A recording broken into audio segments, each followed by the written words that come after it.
자리에 참여하신 여러분에게 하나님의 은혜와 평강이 함께 있길 바랍니다. 또한 가정에서 영상으로 예배드리는 모든 의정부영락교회 성도님들의 가정 위에도 주의 평화가 함께 있기를 바랍니다.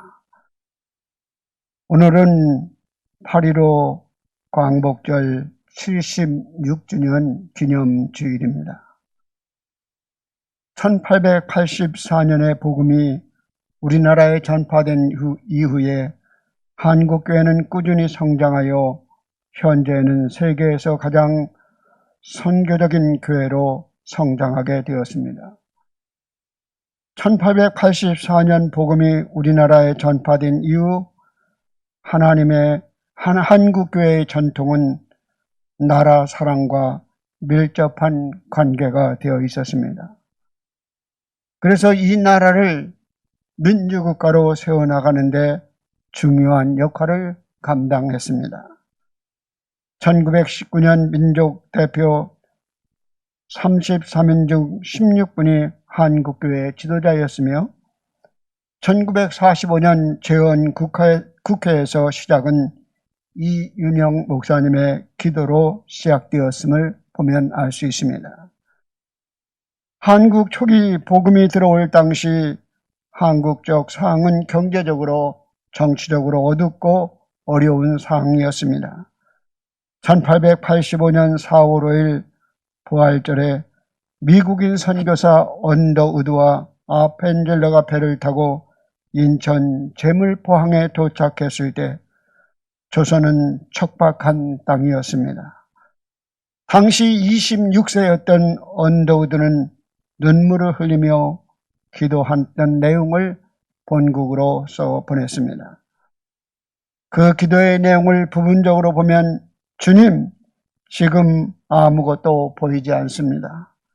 메마르고 가난한 이곳 조선 땅 나무 한 그루 시원하게 자라 오르지 못하고 있는 이 땅에 저희들이 옮겨와 심으셨습니다.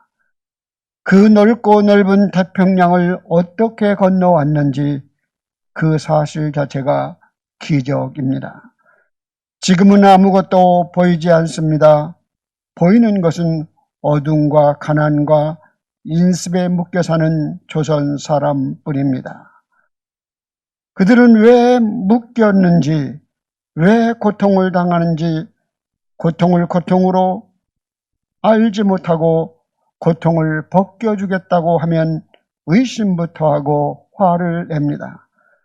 조선 남자들의 속셈은 보이지 않습니다. 이 나라의 조정의 내심도 보이지 않습니다. 조선의 마음이 전혀 보이지 않습니다. 그리고 저희가 해야 할 일은 전혀 보이지 않습니다.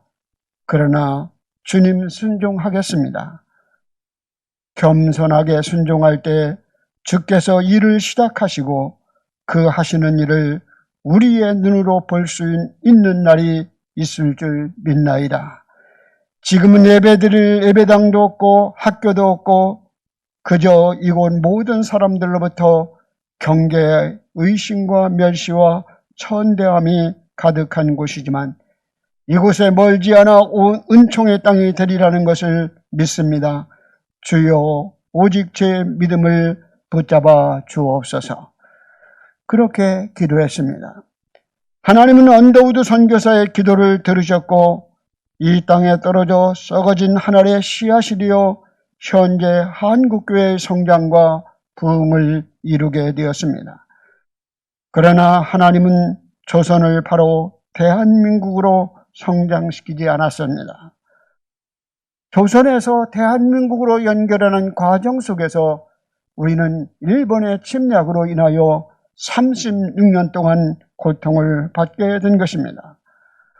마찬가지로 한국교회가 성장 초기에 일제 지하의 고통과 수치 속에서 한국교회와 선교사들이 항일운동을 통하여 대한민국을 복음화하는 데 귀한 원동력이 되었습니다. 그래서 한국교회가 급격한 성장은 일제시대 때 국가와 교회가 밀착되어 백성들로 하여금 기독교에 대한 좋은 인상을 가지게 되었고 그것이 결국 교회 성장의 동력이 되었습니다. 한국교회는 일제시대에서도 항일운동뿐만 아니라 농촌계몽운동, 한글 보급운동, 물산장려운동을 끊임없이 하여 삼천리 방방곡곡에 나라의 독립과 가난에서 벗어나도록 눈물로 기도하며 헌신했습니다. 우리나라가 36년 일본 식민지 지배 생활은 이 민족에게 너무나 굴욕적이고 비참한 현실이었습니다. 나라를 빼앗긴 고통이 무엇인가를 우리 조상들은 몸으로 삶으로 처절하게 경험하였습니다. 36년 동안 일본은 우리의 문화도 우리의 역사도 우리의 언어도 우리의 한글마저 말살시키려는 정책을 썼습니다. 심지어 창씨 계명으로 성과 이름마저 일본식으로 바꾸게 했습니다. 이 민족의 자랑인 조상의 얼과 종교를 말살시키기 위하여 신사참배를 강요했습니다. 조선의 젊은이들은 강제징용이 되어 미쓰비시에 결국 전범 기업에 가서 결국 노동으로 사용되었고 전쟁터의 총알바지가 되었으며 어린 소녀 12세에서 15세의 소녀들은 정신대로 끌려가 일본 군인들의 성적 누리개가 되었습니다. 시인 윤동주는 이렇게 자신이 조국의 아픔을 안고 자신의 무력감을 표현했습니다. 나는 무엇을 바라? 나는 다만 홀로 낙심하는 것일까? 나라가 겪는 일제의 고통 속에서 시가 이렇게 쉽게 쓰여지고 있다는 것은 부끄러운 일이다 라고 표현하며 나라의 고통 속에서 나라의 아픔을 안고 시를 쓰는 것 자체도 자기는 부끄럽게 생각했던 시인입니다. 민족의 깊은 밤을 지나며 우리에게 잘 알려진 상록수의 저자 시문은 그날이 오면이라는 유고 시집에서 이러한 시를 썼습니다. 그날이 오면 삼각산에 일어나 더덩실 춤이라도 추고 나는 밤하늘에 나르는 까마귀같이 종로의 인경을 머리로 들이받아 올리리다라고 시를 읊었습니다. 오늘 본문은 범죄한 이스라엘이 바벨론 포로 생활에서 눈물과 통곡의 세월을 보냈습니다. 그들은 바벨론 포로를 지내면서 그들이 읊었던 노래가 시편 137편입니다. 우리가 바벨론 여러 강변 거기에 앉아서 시온을 기억하며 울었도다. 그 중에 버드나무에 우리가 우리의 수금을 걸었으니 이는 우리를 사로잡은 자가 거기서 우리에게 노래를 청하며 우리를 황폐하게 한 자가 기쁨을 청하고 자기들을 위하여 시온의 노래 중 하나를 노래함이 어찌미뇨 하며 자신들이 고통당하던 때를 희생하였습니다. 그러면서 오늘 시편 126편은 그때를 포로 시대를 포로에서 기원하던 때를 그리면서 이렇게 노래합니다. 여호와께서 시온의 포로를 돌려보내실 때 우리는 꿈꾸는 것 같았도다. 그때 우리의 입에는 웃음이 가득하고 우리의 혀에는 찬양이 찼었도다. 그때 문나라들 가운데서 여호와께서 우리를 위하여 큰 일을 행하셨으니 우리는 기쁘도다라고 노래했다는 것입니다. 포로 귀환의 사건은 전혀 예상치 못했기 때문에 해방의 기쁨은 이스라엘 백성들에게 엄청난 기쁨으로 감격으로 다가왔습니다. 여러분, 밀정이라는 영화에서도 보면 마지막 장면에 이렇게 빨리 해방이 올 줄 몰랐다고 표현하는 장면이 나옵니다. 오늘 본문의 시 이스라엘 백성들은 과거 하나님께서 어떻게 구원하는지를 회상하는 시이며 그리고 그 자신들의 해방과 포로 귀환에 전혀 예상치 못했던 하나님의 도우심으로 이루어졌음을 찬양하고 있습니다. 바벨론에서 이스라엘 백성들이 포로에서 귀환하게 된 것은 이스라엘 백성들이었던 독립운동이 아닌 바벨론이 페르시아에 먹힙니다. 페르시아 일대 왕이 고레스입니다. 그 고레스가 포로 정책을 무엇을 쓰냐면 이사야 45장에 결국은 에레미야의 예언대로 포로는 고국으로 귀환하라, 그러한 정책을 쓰게 됩니다.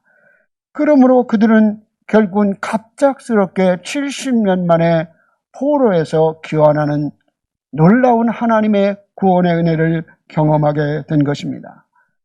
우리나라에도 사실은 36년 동안 일제 통치 아래 독립운동과 임시정부에 의해서 이런 항일운동이 있었지만 궁극적으로 우리나라의 해방을 가져다 준 것은 전쟁에서의 승리였습니다. 결국 연합군의 승리로 마지막 히로시마의 폭탄 한 발로 결국은 일본의 항복으로 인하여 무조건적 해방이 우리에게 주어진 것입니다. 그래서 김구 선생은 해방이 이루어졌는데도 마음속으로 기쁘면서도 우리의 힘으로 해방을 이루지 못한 것에 대한 자주 독립을 이루지 못했다고 그는 눈물을 흘리며 울었다고 표현하고 있습니다.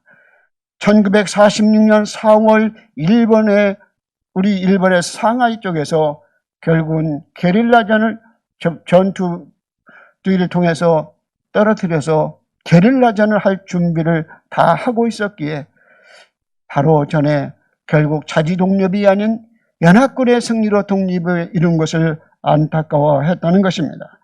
시편 126편은 포로 생활에 귀환하여 이스라엘에 돌아온 자들은 예루살렘 성전을 짓기 시작하며 어려움에 직면하게 됩니다. 이스라엘 백성들은 포로에 귀환해서 해방으로 얻었던 기쁨도 잠깐, 그들이 하나님의 저 성전을 짓고 성벽을 수축하는 일에 반대하는 사람들이 많이 있었습니다. 느헤미야 4장 3절에 보면 암몬 사람 도비야 또 산발락에 의해서 적극적으로 성전 건축과 성벽 수축을 반대하고 있었습니다. 심지어 암몬 사람 느비야는 느헤미야 4장 3절에 그들이 건축하는 돌 성벽은 여우가 올라가도 무너질 거야 하며 조롱하기도 했습니다. 이스라엘 백성들은 이스라엘이 재건하려는 자신들의 수고와 노력을 헛되지 않도록 하나님의 도우심을 구했습니다. 느헤미야 4장 4절 이하에 보면 우리 하나님이여 들으소서, 우리가 업신여금을 당하나이다. 주 앞에서 그들의 악을 덮어두지 마시고 그들의 죄를 도말하지 마옵소서 하며 자신들의 성전과 성벽 수축을 반대하는 세력을 하나님이 심판해달라고 기도했습니다. 느헤미야 4장 22절에 보면 우리 하나님이여 우리를 위하여 싸우시리라고 말씀하며 백성들을 독려하며 성전 수복과 함께 밤에는 성전을 지키는 군인으로서 결국은 이스라엘의 회복을 성전 회복까지 이루려고 애쓰는 모습을 보게 됩니다. 우리나라의 해방도 해방과 함께 잘 되기를 기대했지만 금방 우리나라가 민주적 국가로 현대적 국가로 성장한 것은 아닙니다. 그 당시 결국은 미국과 강대국들이 결국 협약에 의해서 결국은 북한 지역은 소련이, 남한 지역은 미군의 지배 아래 들어가게 해서 결국 3년 동안 결국 신탁 통치가 이루어집니다. 그러는 가운데 위군 철수가 1948년 이루어지고 H9을 통해서 남한 자유주의가 일본으로 필리핀으로 뒤로 물러나감으로 말미암아 결국은 결국 김일성이는 소련의 재가를 받아서 결국은 남한을 침략하는 남북전쟁이 발발하게 된 것입니다.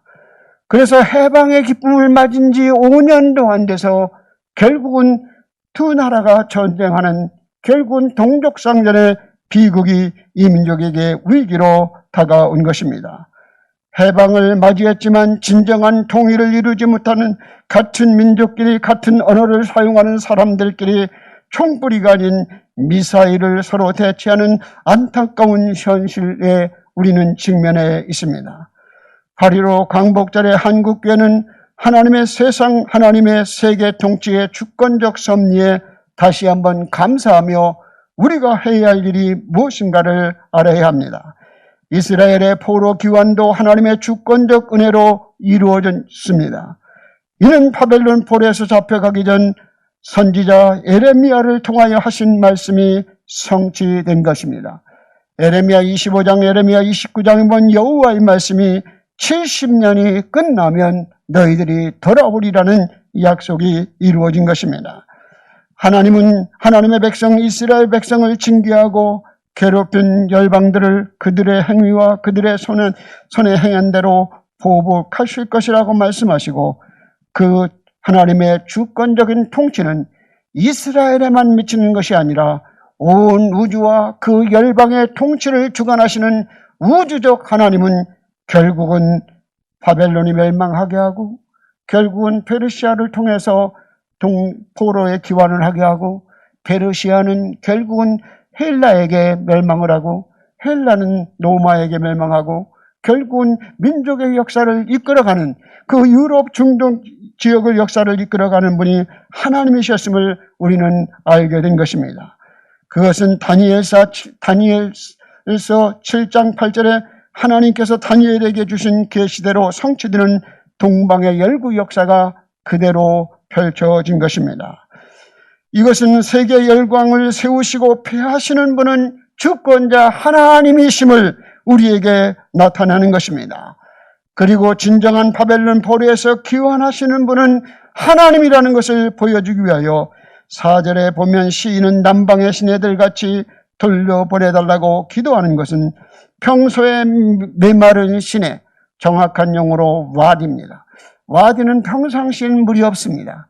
그러나 우기에 장마비가 내리면 그곳은 펄펄 넘치는 계곡으로 변하게 되는 것입니다.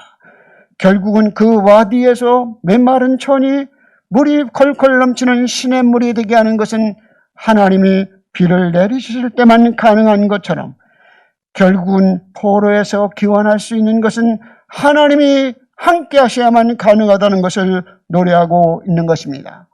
소의 멍에는 스스로 몸부림쳐도 벗을 수 없습니다.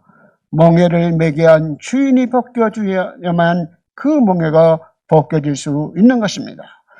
우리 하나님께서 우리 민족의 잘못 때문에, 그리고 이스라엘의 잘못 때문에 그들에게 바벨론한 멍에를 쓰게 하시고 우리 민족을 일본의 멍에로 어느 정도 우리로 하여금 연단의 기회로 삼으신 것은, 그것 속에서 하나님은 우리를, 민족을 깨우치기 위한 연단의 과정이었습니다. 우리나라도 미국의 히로시마 원폭 투하로 일본 전황의 무조건적 항복으로 함께 대한민국의 해방이 극적으로 하나님의 주권적 섭리로 은혜로 이루어졌습니다. 만약 세계 2차 대전에 일본, 독일, 이태리 등의 침략국 3동맹이 승리하였다면 대한민국은 아직도 일본 제국주의 지배 아래 고된 노역과 수탈의 역사를 겪고 있을런지도 모릅니다. 우리나라는 8.15 해방은 정말 하나님의 선물이었습니다. 그러므로 교회는 광복절을 맞이할 때마다 하나님의 은혜를 기억하고, 이스라엘 백성들이 유월절을 기억하고 바벨론 포로에서 귀환한 것을 기억했던 것처럼 우리들도 광복절에 하나님의 은혜를 기억하고 감사하며 나가야 할 길을 바로 찾아야 하는 것입니다. 우리는 광복절을 통해서 한국교회가 회개할 부분과 또 해야 할 과제가 있는 것입니다. 8.15 해방을 주신 하나님은 대한민국을 복음으로 새롭게 하여 이 나라를 올바르게 세울 수 있는 기회를 한국교회에게 주셨습니다. 함석홍 한국의 독립은 하나님이 주신 떡이라고 그는 표현했습니다. 한국교회는 하나님이 그러한 어려운 가운데서도 자유를 8.15 해방을 맞았지만 교회가 엄청난 성장을 이루었습니다. 그런데 물질주의와 성장주의에 빠진 한국교회는 하나님의 공의와 뜻을 세우는 데 실패했습니다. 8.15 해방을 주신 하나님은 이 나라를 복음으로 새롭게 하고 이 나라의 기틀을 올바르게 세울 수 있는 기회를 한국교회와 지도자들에게 주었지만 그 부분에서 교회 성장주의와 그리고 물질주의에 결국 한국교회는 바로 서지 못하므로 영향력이 점점점 상실해가고 있는 시대적 상황에 맞고 있습니다. 미국은 1945년부터 1948년 8월 15일까지 남한의 단독 정부가 들어서는 만 3년 동안 미 군정을 실시하게 되었습니다. 북한 지역은 북한의 소비에트 공화국에 의해서 그들이 지배하게 되었던 것입니다. 이 당시 미 군정의 최고의 고문단들은 11명 중 6명이 한국교회 목사 장로였고 공무원들의 80% 이상이 기독교인이었다고 합니다. 미군적 3년 동안 그 주도권이 한국교회에 있었음에도 불구하고 이 나라가 일제 36년의 잔재를 정리하는데 그리고 또 한국교회가 하나님의 공의를 세워나가는데 결국 적극적이지 못함으로 말미암아 결국은 많은 어려움을 가져다주게 된 것입니다. 일본이 갑작스러운 패망으로 인하여 쫓겨간 일본이 패주하면서 남긴 주인이 없는 재산을 누가 먼저 차지할 것인가에 대한 내면적 싸움, 그리고 일제 상일운동에 누가 더 공로가 컸는가에 대한 의로운가에 대한 싸움, 삼분오열되었고 더 나아가서 그 당시 해방과 함께 우리나라에 들어온 공산주의 사상에 의해서 사상적 대립까지 아주 고통스러운 상황을 겪게 되었습니다. 실질적으로 사실은 이승만 정권이 들어서기 전에 결국은 4, 5년 동안 결국은 우리나라 국민들의 70%가 공산주의를 원했습니다. 그 통계가 나와 있어요. 그 내면적 배경인데 2부 때 잠깐 설명했는데 그 설명은 내가 드리지 않겠습니다. 그러나 여러분들이 결국은 이승만 정권이 세워지게 됐잖아요. 그래서 현재 정부는 이승만 정권이 1945년 8월 15일 건립주의를 부정하고 1919년 4월 11일 결국 임시 상해정부 쓴 것을 국가 건국일이라고 주장하고 있지 않습니까? 그러나 잘못된 것은 국가는 국민, 영토, 주권 세 가지가 갖춰질 때 국가입니다. 그런 상해 임시정부는 우리나라의 영토도 거기에 없었고 그리고 또 더 나아가서 국권의 통치도 주권이 거기 자체에서는 이뤘지만 이 나라 가운데는 이루어지지 않았기에 결국은 그것은 임시정부의 시작은 국가 건국의 시작에 불과하고 진정한 임시정부는 입법, 사법, 행정에선 1945년에 쓴 것이 올바른 역사관이라고 저는 개인적으로 생각합니다. 그리고 오늘 말씀을 통해서 오늘 결국은 이들이 한국교회도 어떤 문제가 생겼습니까? 신사참배 문제로 감옥 생활을 하고 추록한 목회자들과 성도들이 신사참배를 한 사람들을 정죄하기 시작합니다. 그래서 거기에서 갈라진 것이 대한민국의 장례회의 고려파가 갈라져 나갑니다. 그리고 나중에 WCC 문제나 결국 공산주의와 결국 민주주의의 문제로 외장 통합 측과 기장 측이 갈라지고 결국은 통합 측과 나중에 합동 측이 갈라집니다. 왜 한국이 미군정에 있을 때 잘못한 부분은 무엇이었습니까? 인력이 부족하다는 이유로, 왜냐 일제시대 때 공부한 사람들이 또 엘리트들이 주로 기독교인들 뿐만 아니라 또 중심이 이루었기 때문에 새롭게 나라를 세워나가는데 인력이 부족하다는 이유로 친일 경찰관, 교육자, 친일 세력을 대부분 남겨두고 완전히 그들을 청산하지 못했습니다. 일제 때 호시가던 자들이 해방된 이후에도 이 땅에서 잘 살아가도록 그냥 두은 것이 그 당시의 정책의 잘못이라고 볼 수 있습니다.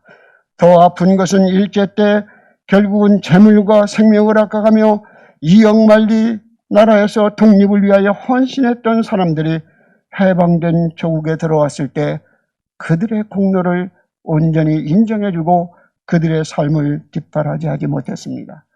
그래서 그 사람들 중에 일부는 사회주의 국가인 북한으로 넘어간 거예요. 요즘 대표적인 인물이 신영복이라는 인물인 것입니다. 일제 항일운동에도 참여했지만 그는 결국은 한국에 와서 환영하지 않자 북한에 들어가 김일성과 함께 사회주의를 세우는데 제1등 공신이 된 사람입니다.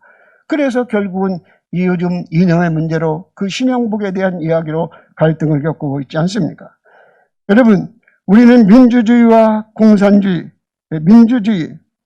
원래 민주주의의 반대말은 공산주의가 아닙니다. 민주주의는 통치의 개념을 가르칠 때 민주주의는 백성에 의해서 선출된 대통령을 선출하는 것이고, 그 민주주의의 반대는 전제주의나 독재주의, 권위주의가 반대입니다. 공산주의는 경세 체제를 말하는 거예요. 그러니까 우리는 자본주의냐 공산주의예요. 그런데 지금 세계적인 추세는 온전한 공산주의도 없습니다.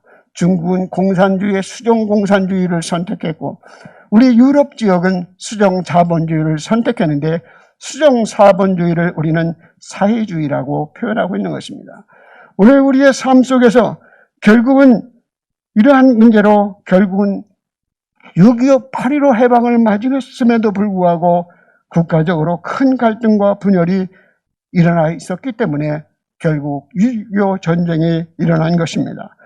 바벨론 포로 이후에 이스라엘 백성들은 페르시아의 고레스 명령으로 기원하면서 하나님은 이스라엘 하나님만이 아닌 온 우주와 인간의 역사를 주관하시는 하나님으로 그 이스라엘 백성들의 신관의 확장이 이루어집니다.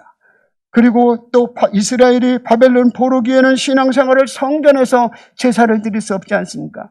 1200km 떨어진 바벨론에서 어떻게 성전 제사를 드립니까? 성전 제사 중심에서 그들은 이제는 말씀 중심, 공동체 중심으로 바벨론에서 신앙을 이어갔던 것입니다. 오히려 신앙의 남은 자들은 가나안 땅에 머물렀던 사람들이 아니라 바벨론 포로에 고통받고 있던 사람들이 돌아와서 그 이스라엘의 순수한 신앙을 오히려 지켜나갔던 것입니다. 여러분, 그러니까 그 연단의 기회. 그래서 오늘 말씀에 보면 시편 126편 5절 6절에 보면 눈물을 흘리며 씨를 뿌리는 자는 기쁨으로 거두리로다. 울며 씨를 뿌리러 나가는 자는 반드시 기쁨으로 그 곡식단을 가지고 돌아오리라. 이스라엘의 무너진 성벽을 재건하고자 불철주야 애썼고 하나님의 도우심을 간구하며 간구했던 느헤미야처럼 에스라처럼 우리에게도 대한민국을 바로 세우기 위한 회개 기도와 기도가 간구가 필요한 것입니다. 우리가 무엇을 잘못했는지를 알아야만 진정한 해결을 할 수 있고, 그리고 진정한 해결을 이룰 때 하나님이 우리와 함께 하시고 우리를 도우시는 줄 믿습니다. 계속적으로 한국교회가 다시는 죄악으로 인하여 하나님의 징계의 매를 맞지 않고 바로 세워지기 위하여 눈물을 흘리며 기도와 헌신의 씨를 뿌리는 노력이 우리에게 필요합니다. 보네퍼는 이런 이야기를 합니다. 교회를 죽이는 독이 있는데 십자가 없는 은혜, 그리스도를 따름이 없는 은혜, 성육신이 없는 은혜를 부르짖는 것을 그들을 잘못됐다고 주장하며 나를 따르라고 제자들에게 말한 그들이 그리스도의 부름을 외면하고 있다고 안타까워한 모습을 보게 됩니다. 한국교회가 정말 주님의 은총 안에 십자가 없는 은혜만 찾고 있지 않는지, 그리스도의 따름이 없는 은혜만 따르고 있지 않은지, 성육신이 없는 낮아짐이 없는 은혜를 부르짖고 있지 않은지 돌아봐야 할 것입니다. 이스라엘 민족이 처음 포로가 되었던 이유는 무엇입니까? 그들은 영적 타락이었습니다. 하나님을 온전히 섬기지 못함으로 그들은 바벨론 포로 생활을 하게 된 것입니다. 대한민국이 일본에 빼앗긴 이유는 무엇입니까? 그것은 결국 우리가 영적으로 바로 서지 못하고 결국 내부 분열의 당파 싸움에 서로 들어가서 서로 분열하고 있었기 때문입니다. 지금도 나라가 다시 분열의 영이 온 나라를 흔들고 있습니다. 이 나라에 지금도 좌파와 우파, 이념의 문제, 빈부의 문제로 분열하고 있습니다. 그러나 교회는 정치에 휩쓸리지 않고 정말 하나님의 뜻 안에서 진리 안에 하나가 되어야 합니다.